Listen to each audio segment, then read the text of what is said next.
Okay, so last class I introduced the concept of a vector as a directed line segment. And so just generically speaking, let's see here. What's a vector look like? In 2 dimensions, a vector A, you could write it as, let's say, ax comma ay. Sometimes we like to express it in terms of unit vectors in the coordinate directions, x hat and y hat.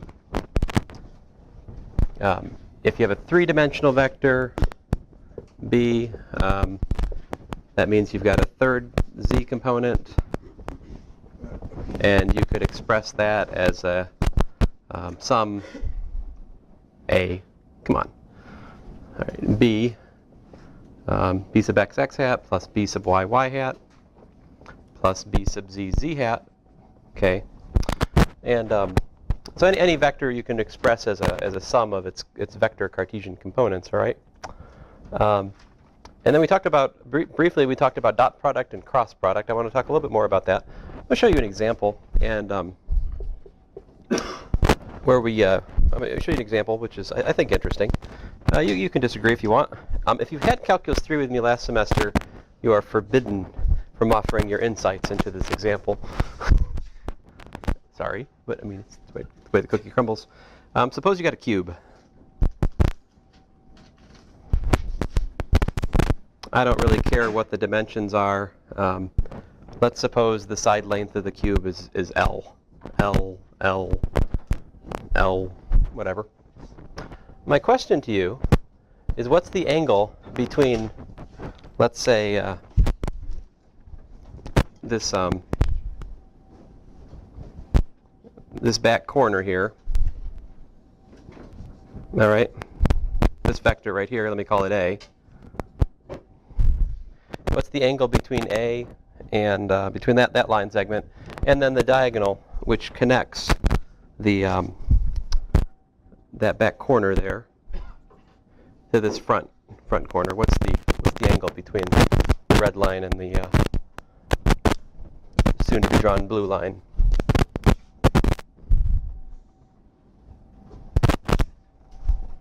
Yeah. 45 degrees. Very popular answer. Let's see if that's right.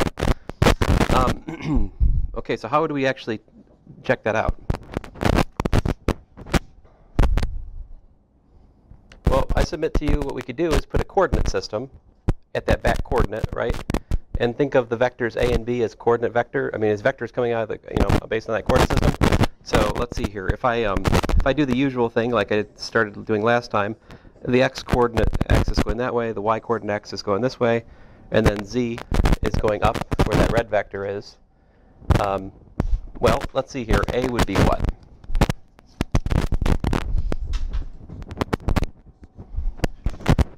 So does A go in the x direction or the y direction? Not at all. How long is A? L, right. So we have 0, 0, L. There you go. That's A. Now, how about B?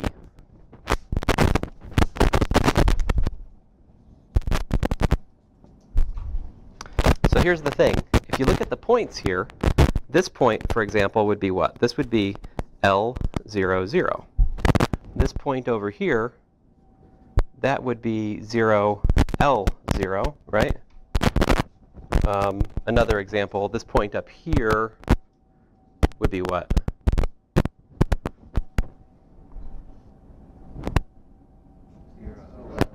0, LL, yeah. So what's the point that's at the end of the B vector? LLL, yeah. So, in other words, the B vector is LLL. Okay? So, what's the length of A? Right? What's the length of B?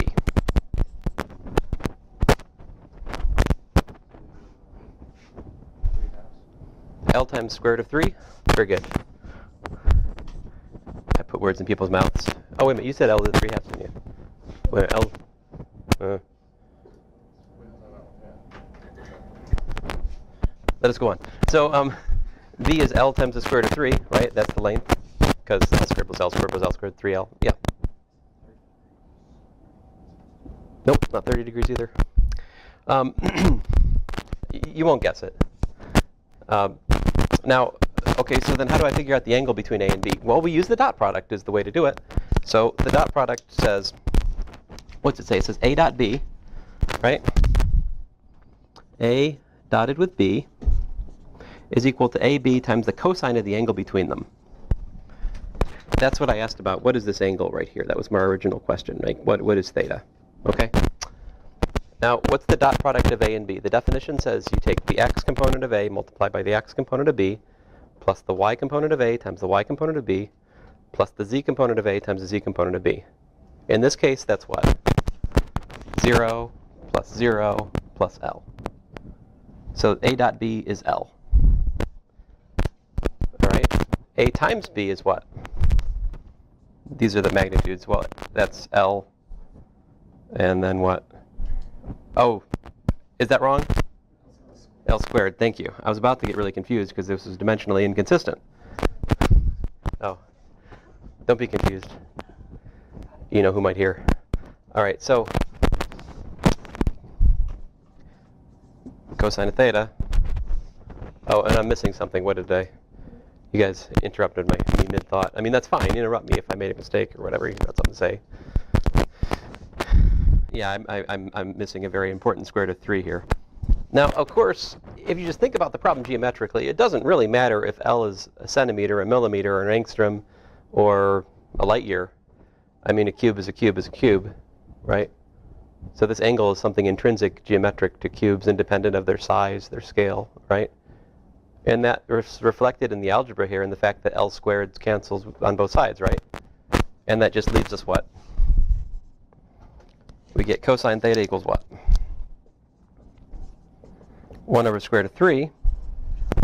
And then one more step, theta is equal to the inverse cosine of 1 over root 3, which is obviously 54.6 degrees. Right? Well, actually, I don't know that. Let me check. I'm going off memory. It's close. See, I'm in degree mode. It's good. Ah, cube root. Stupid cube root. Go away. Ah! Oh well. I used to be really good at these things, you know? At the end of my community college experience, I tell you, I was a wizard with a calculator. Yeah, 54.74 degrees.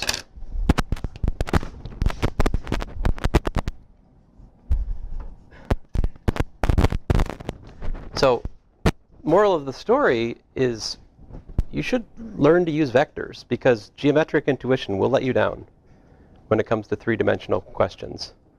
A lot of times. Every time I ask this question, there is always somebody who says 45 degrees. Some of you were in Calc 3 with me. I did the same example, right? Somebody, at least one or two of you said 45 degrees, right? It's probably Joel, right? But I miss Joel. Now, let me address the question. The reason it's not 45 degrees, if you look at the vertical plane, this vertical plane, right? What is that? It's not a square, it's a rectangle. That's the issue. The height is L, but this is the diagonal of the square. It's like square root of 2 times L, right? And so I'm asking what this angle is. Well, it's not 45 degrees. It's a little bit more than 45 degrees.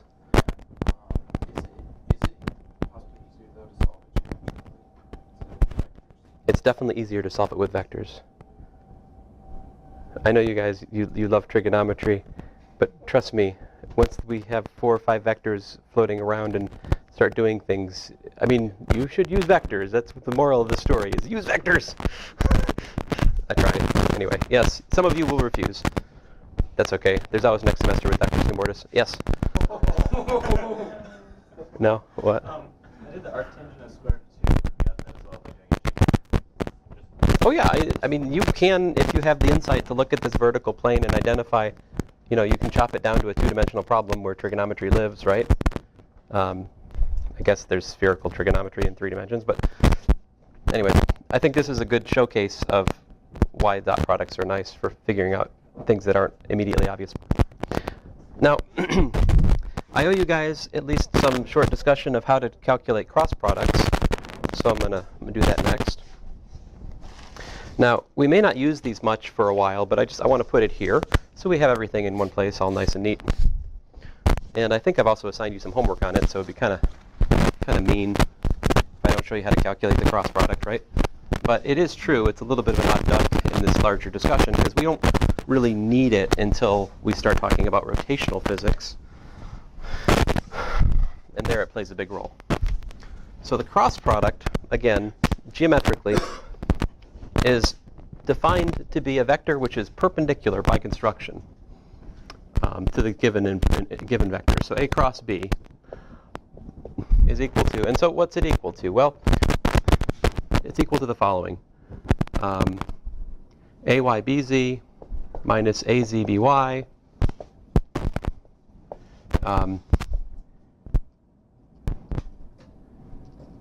AZBX minus AXBZ, AXBY minus AYBX.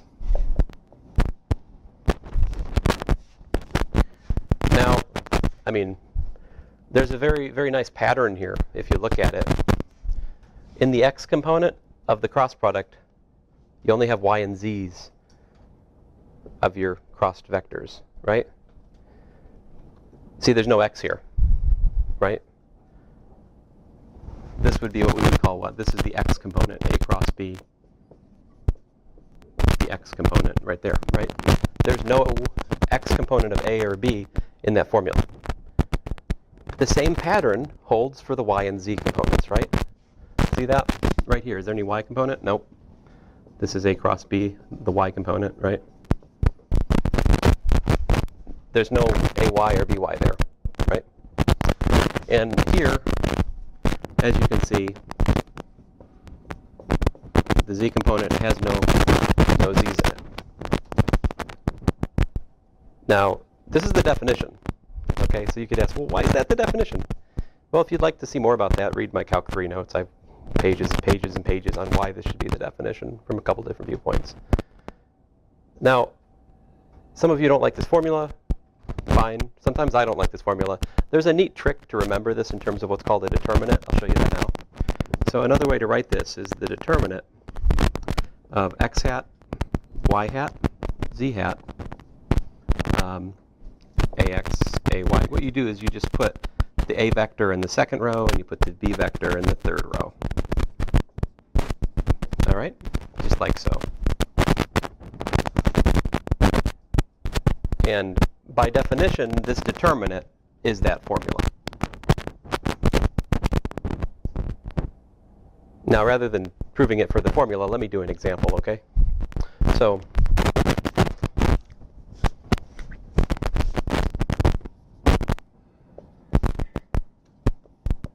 let's see, let's let A equal to 1, 2, 3. Let's let B equal to, I don't know, 4, 4, 0. Should be sufficient fun. All right, so A cross B. How do we do it? So I take the determinant of x hat, y hat, z hat, 1, 2, 3, 4, 4, 0.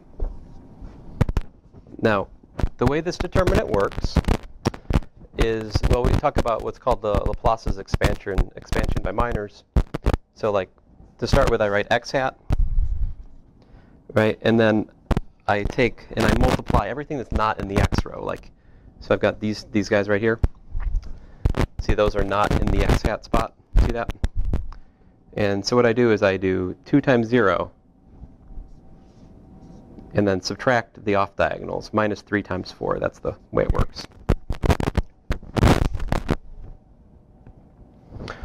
And then the way the expansion by minus works is there's a minus sign with the y hat. So it goes plus, minus, plus. There's a minus y hat. And then let's see, what's not in the y column? These guys, right? And then the same pattern. 1 times 0 minus 3 times 4. Or 4 times 3, whatever floats your boat. But anyway, there it is. And then the z component. So the z component, we got, let's see here, actually use purple, plus z hat. Right here, right? And so what's not in the z hat column is these guys. So I do 1 times 4 minus what? 4 times 2 or 2 times 4, yeah.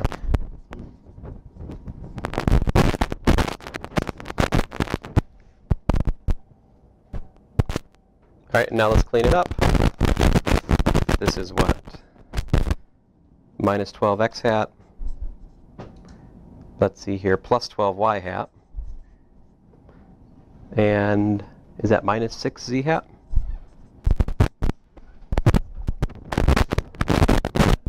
Did I do it wrong?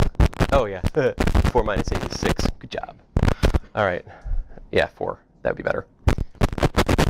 Now, I personally prefer this notation, but, you know, it's the same, okay? Now, as I was telling you guys last time, the cross product is designed, its purpose in life, if you will, is to create a vector which is perpendicular to its 2 input vectors. All right, so mathematically what that means, so this perpendicular to A means that what? A dot A cross B should be what? Perpendicular to B means that that B dot A cross B should be what? Should be 0, right? If they're perpendicular, the angle between them has to be 90 degrees. Cosine 90, 0, A dot B. Cosine theta, A dot B times 0.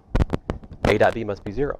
I mean, excuse me, A dot this vector must be 0. B dot that vector must be 0. I mean, okay, so what is A? So we can check our answer, right?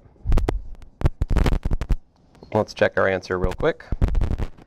A dot A cross B is what? Minus 12. 12 times 2 is plus 24, right? 3 times 4 is, well, there's a minus, so it's minus 12. So I have minus 12 plus 24 minus 12. Yay, 0.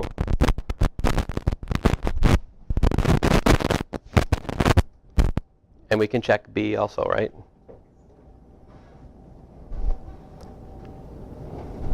I'm going to be lazy and not check B. I mean 50-50. What's that? It's probably bothering you, some of you, I'm not checking B, right? The OCD people. Fine. You've goaded me into it. Hope you're happy. A cross B dot B. Okay, so I get what? Minus 48 plus 48 plus 0. Hey, what do you know? 0. Apparently I can calculate cross products today. All right, what are the important properties of cross product now that we've calculated one? I've told you the most important property. Its dot product is 0 with the original inputs. Yes? It only works in 3D. It only works in 3D. That is also true. I mean, you can ask the question, is there a cross product in 2 dimensions or 4 dimensions or 5 dimensions? And the answer is, depends on what you mean. There's a vast literature on this question, which I'm not going to start talking about. Anyway, I guess the central thing for us is there's also a nice formula for the magnitude of the cross product, which has a very beautiful geometric significance. The magnitude of A cross B is AB times the sine of theta. And what that represents is the area of the parallelogram, which takes A and B as sides. That's easy enough to verify. Like, so if this is A and this is B, right? And if you look at the little parallelogram, which takes those as sides, what would the how do you calculate the area of a parallelogram? Base times height, right? What's the height of the parallelogram here? This right here, right? So that's what? A times the sine of theta, right? Because the length of the hypotenuse of that little right triangle is A. So, and the base has length B, so the area of this little parallelogram is AB sine theta. And then this right here, folks, is a theorem. Just like the thing I used earlier, A dot B being AB cosine theta, it's a theorem. I mean, it would take me some time to work it out. If you'd like to see proof, you can ask me in office hours, whatever, I can show you. Okay, so those are the main things I have to tell you about the cross product. There are interesting properties of dot and cross products that I'll talk about when we get to using them later. I'm going to transition now to talking about the problem of adding vectors. I think a lot of your homework is about that. So,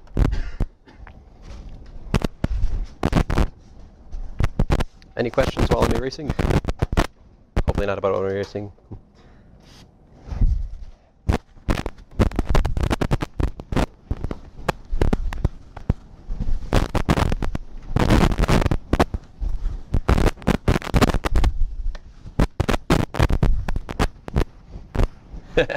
It is funny. I have not talked about the right-hand rule at all yet. We'll talk about that later. I don't think you need it for your homework. If you do, we can talk about it Monday. Okay. What's that? Oh, okay. Okay, so how do we add vectors is the next question. So first of all, let's talk about how to add vectors geometrically. So the geometric, if this is a vector, so suppose this is A, suppose this is B, right? Oh, all right, I give up. Forget these props. I've got markers. Sorry.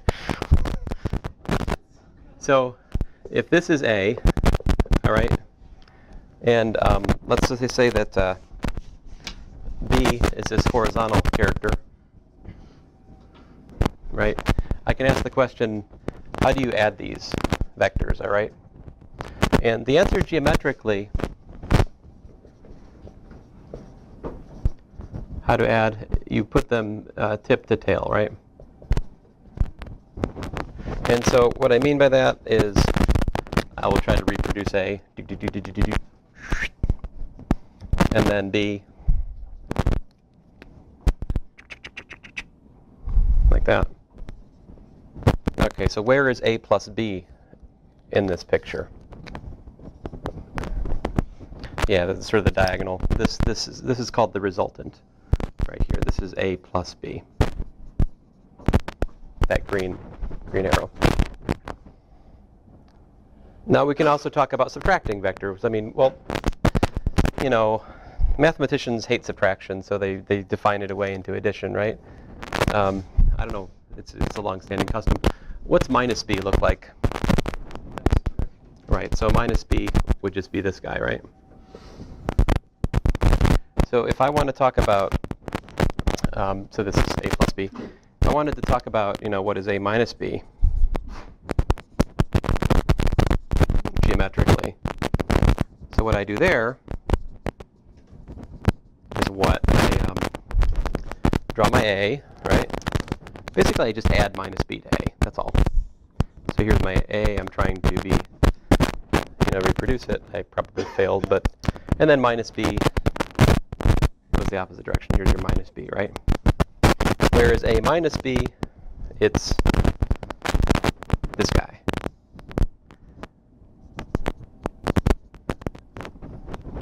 Okay.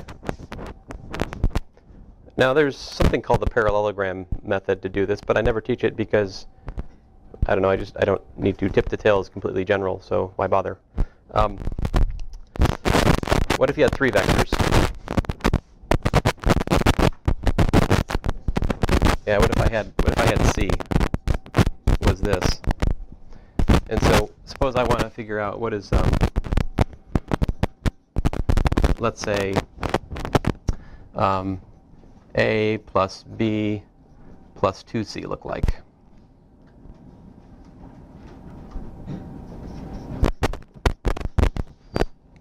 So we start out the same. We got our handy dandy A vector, like so. I think my A is getting shorter and tilting this way as I go on. Oh well, I hope you understand the spirit of the discussion. And B is like this, right? And then what's 2C look like? Right, it's the same direction, right? Just twice as long. So 2C is a scalar multiple of C, twice C, so there's 2C. So that would look like, roughly speaking, this. All right, so where's the desired vector here? Let's give this thing a name. Let's call it Bob. Bob's a vector. Okay, so the vector Bob is that. That was supposed to be a straight line. Sorry, Bob's a little bit crooked. These things will happen. Did you know What About Bob was filmed not far from here? I learned that. I have not seen the house, but apparently it's up there. What was it called? Where's the area? Is Smith Mountain Lake, is it? Or yeah. I really need to go out there and look.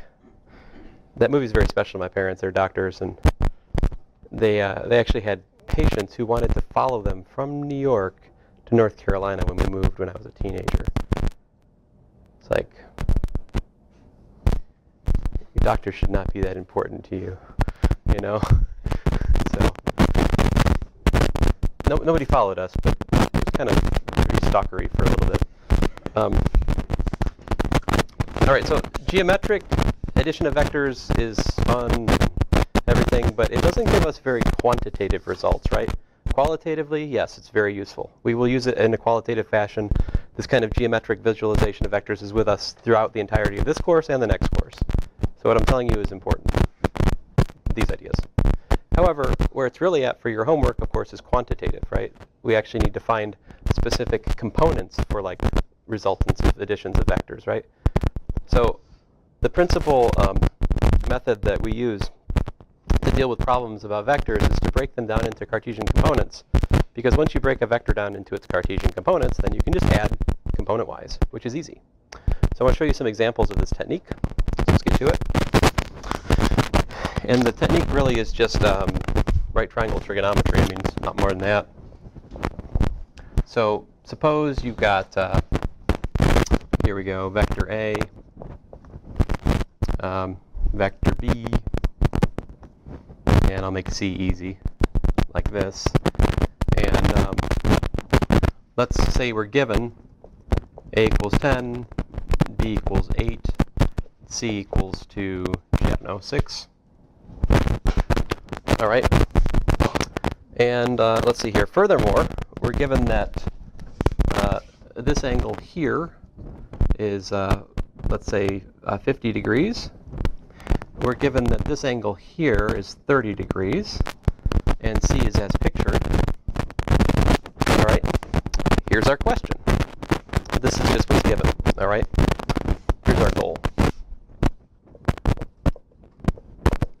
So if D is equal to A plus B plus C,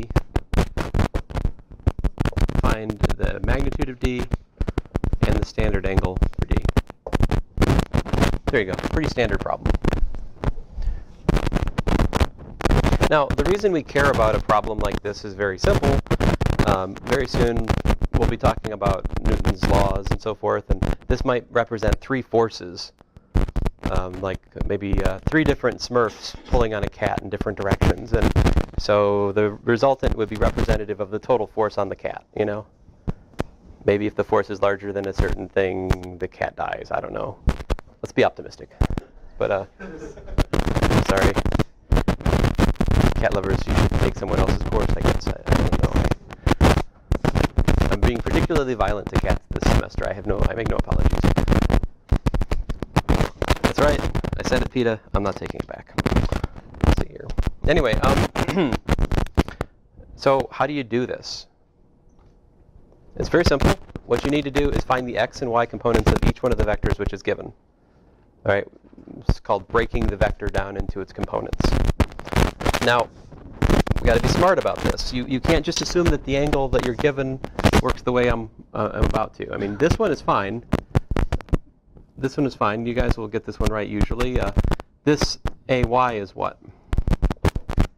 A times the sine of 50 degrees, right? And AX is A times the cosine of 50 degrees. That's just plain old right triangle trigonometry, right? But what about over here with B?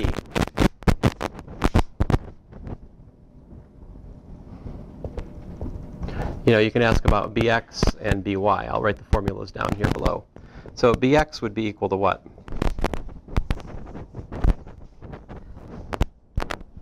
Look at the triangle. That's the opposite side, right, to that angle. So it should be what? It should be, the length of this side is b, so it's b what? Not cosine, it's b sine 30 degrees.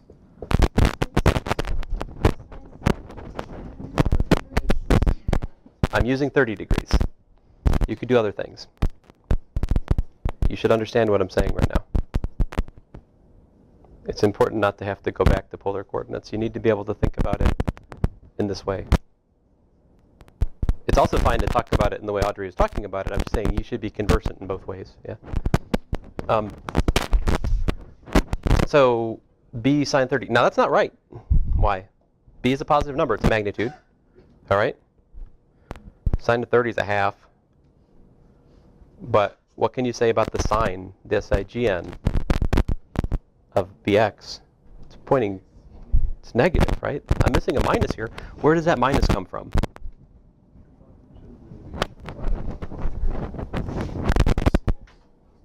It's also the sine of 120 degrees. That's true.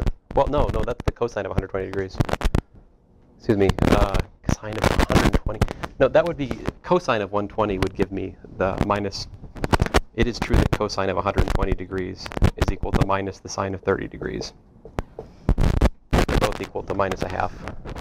That happens to be true, but again, we should be able to think about this in terms of acute angles, right triangle trigonometry, and you could use this thing called common sense to put in signs. Okay? Now, what he said about the cosine 120 is fine. It's fine. But we should also understand why I wrote this. You mean I have to understand it in 2 ways? Maybe not. You have to understand it at least 1 way.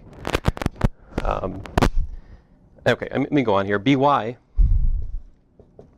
is b cosine of 30. Sanity check. Is that positive? Yeah, it's positive. Should it be positive? Yes, b is pointing in the upward direction. Okay, so put it all together. We make a table. I'll make it over here. So we've got A, we've got B, we've got C. You've got your x component, you got your y component. If you're working in vectors with units, a nice thing to do in the table is you could put the multipliers up here in brackets, and that way you wouldn't have to write the units on each step here, and you could still be, communicating the specific, maybe instead of having 6 and 10, I've got, 10 to the 15th or something. If there's a 10 to 15th on every number, you can put it as a multiplier up here and still, anyway, we'll see that later. Okay, so back to the point. I need a calculator. All right. So what do we got? A is 10. 10 times the sine of 50 is what? 7.660. Where was I? A sine, that's AY, right? So 7.660. Let's see here. AX, A cosine 50.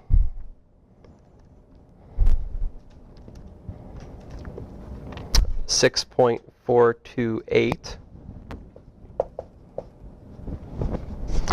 All right. How about the B? Oh, okay. Well, sine of 30 is that I can do by. I know sine of 30 is a half. B is 8, so bx is minus 4. And cosine, well, cosine 30 is square root of 3 over 2. Let me put it into decimal form. So I got to do 8 times the cosine of 30. Thank you. My calculator is too smart. It told me 4 times square root of 3. That's not what I want. It's hard to add 4 times the square root of 3 to decimals, right? On the other hand, 6.928 is nice. Okay. And C, do we have to break C down into its Cartesian components? I mean, yes, but it's... Yeah, the trigonometry is easier for C. Very good, very good. So what's the x component? 0, very good. And the y component? -6, all right. And again, whenever you're doing these problems, always take a couple seconds to just go back, look at your picture, and make sure that the signs are consistent, right? Okay, and then you just add, because how do we add vectors? Component-wise, right? So 6.428 minus 4. I didn't really need a calculator to do that. Oh my goodness, it's giving me a fraction. 607 over 250. Stupid thing. All right, I need to change the setting on this. 2.42. I mean, that's great for my number theory homework, but not so great for here. 2.428. All right. 7.66 plus 6.928 minus 6 equals fraction. Okay, 8.588. Hey, we're in quadrant 1. That is the place where inverse tangent will give you the right standard angle. So theta, the inverse tangent, will be inverse tangent of 8.588 over 2.428. Let's see here, what's that?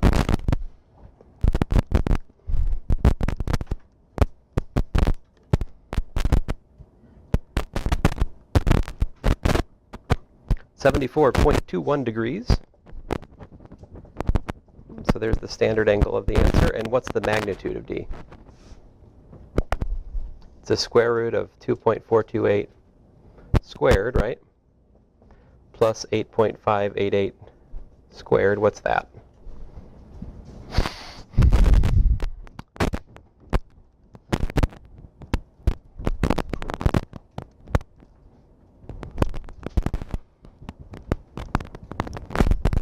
I get 8.925. There you go. I submit that it would take us a lot of care and a fair amount of graph paper to arrive at the same with the geometric method, right? Good. The first quote-unquote experiment, wait a minute, is that the one? I know one of the experiments, we do some of this actually in the experiment. You actually have to draw on graph papers and add vectors geometrically. So we actually subject you to that at some point in one of the labs. But yes, sir. Next week. Yeah. I'm sorry. It's implicit in the syllabus because there's no scheduled lab this week, right? But I did mean to tell you guys explicitly, hey, no lab. All right. Shall we work another example? Are there any questions before I go on here? Yeah. Would you prefer us, especially for turning in work, to use the negative b sine 30 form rather than just saying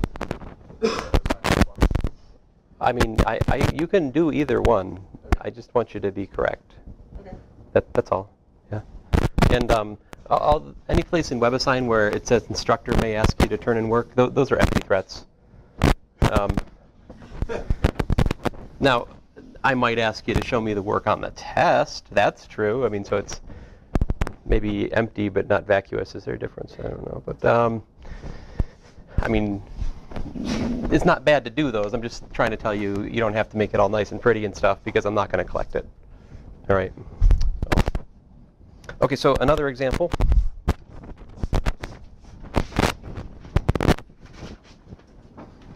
All right, so let's see here how to do it. Let's see, a mouse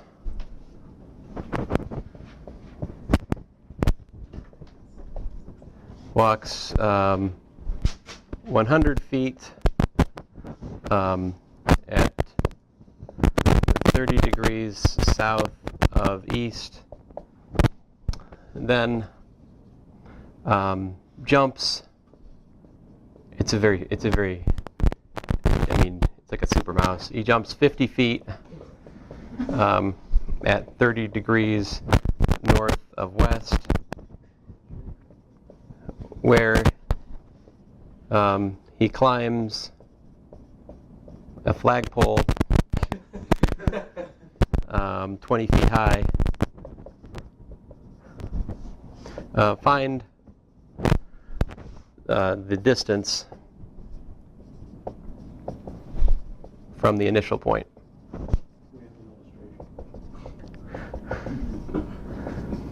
Of course, it's here. So, you know, the temptation with a problem like this is to try to do it three-dimensionally. I will show you the folly of that. All right, here's my picture. I guess first of all, I've got to decide. So this is X, right? And this is Y. All right, this is Z. I'm saying Z is vertical, right? So that makes this the north direction. That makes this the east direction. All right, so he originally goes 30 degrees south of east. So originally he's going like this. 100 feet, right? And then what? 50 feet at 30 degrees north of west. 30 degrees. Oh, did I do 30? It's 30 degrees. Wait a minute. Oh, man. I have the worst luck.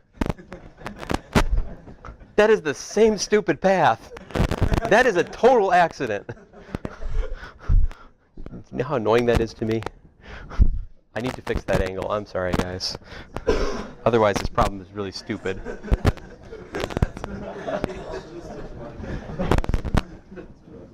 There we go. South of west. All right, now we've got something. So south of west would be something like this.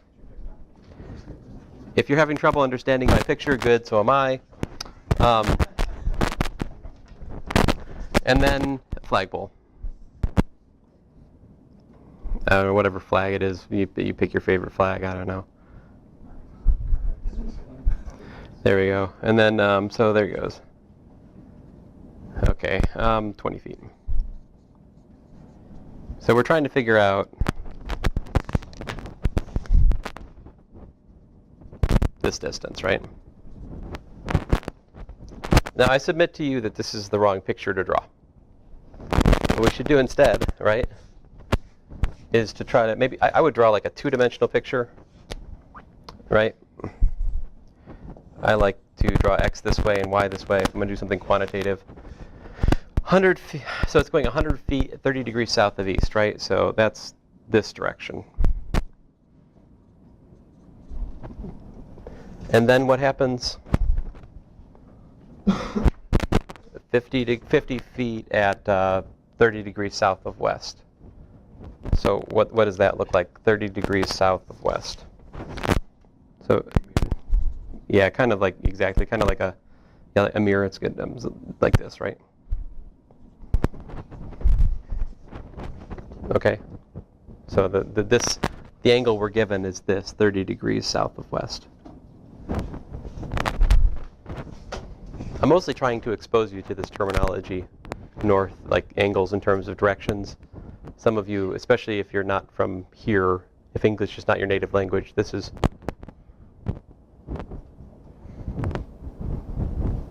It could happen. There may be someone here I'm just overlooking. Oh! Beilu! Forgot. Oh, and then, like this, sometimes I think English is not my native language either. So, I mean, the third one just comes out of the board, right? So, okay, so I submit to you that a nice way to think about this is in terms of vectors, A, B, and call this thing C, all right?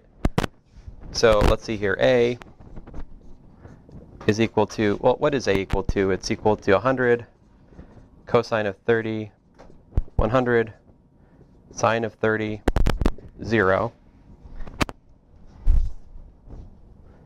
Except, am I right?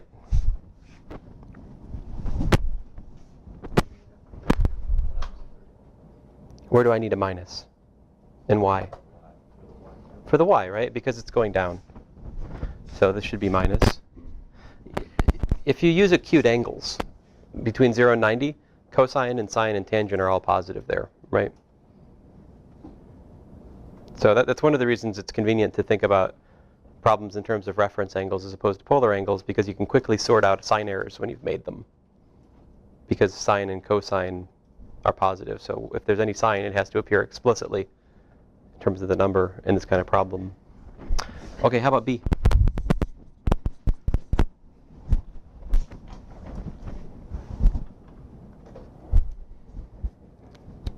It points this direction, right?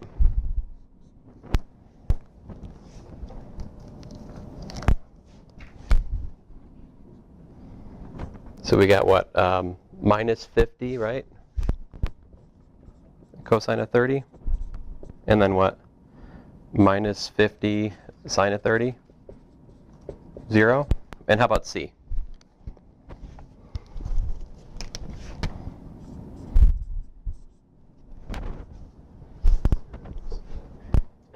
Yeah, 0, 0, 20. Very good. Okay, so if I want to think about this problem in terms of vector addition, the net displacement of the mouse is just the sum of the A vector and the B vector and the C vector, which gives me what? I submit to you we don't need to write a table here. We can just do it, right? I mean, the numbers I chose here are actually really nice because 100, 100 minus 50 is 50. I mean, I can do it without a calculator. I've got 50 cosine of 30. This part I can do without a calculator. Next, I've got what? Minus 150 sine of 30. And I've got 20. Let's put that into decimal form before we finish the problem. I mean, cosine of 30 is about 8.866. Let me actually work it out, though, here. 50 times cosine of 30. What we got? 25 times the square root of 3. Thanks for nothing. All right, 43.30. I like that better. 43.30. Sine of 30 is a half. So this is minus 75. And then 20. So there's the displacement vector of the mouse from start to finish. How far did it go? Like, as the crow flies. Yeah. It's 88.88? Really? Wait. No way. What do you mean fast? I mean, what's the... Straight line displacement. Yeah, what the straight line distance from where it started to where it went. Like, how far would you have to shoot a paint, like a paintball to hit it if you were at the origin, for example?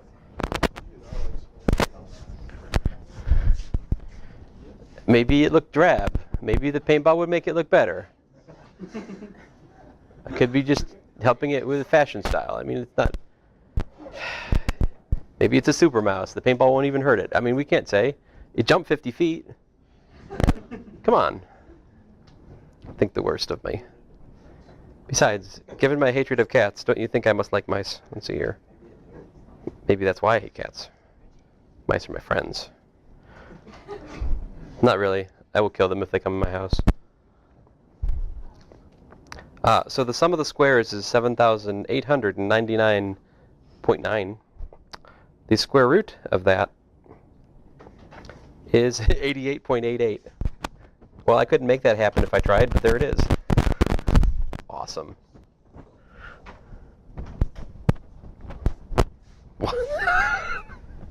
Wow. That is a weird answer. Oh, that's not the answer either. I would take off about 20% of your credit for that answer. Feet, yes. Now, and that illustrates the way I expect you guys to work also. I don't mind if you do math without units. However, I do mind if you don't pay attention to multipliers. Like you add centimeters to meters, that's your way of telling me you don't care about physics. And then that means that I don't care about your grade. So, but on the other hand, the answer should have units on it, right? So, but I'm cool with you working without units on the math. Does that make, I mean, if I was more of a stickler, I would make you do that, but I don't see the point. Math is a tool, so we should use it. All right, well, that's all I have for today. See you guys next week.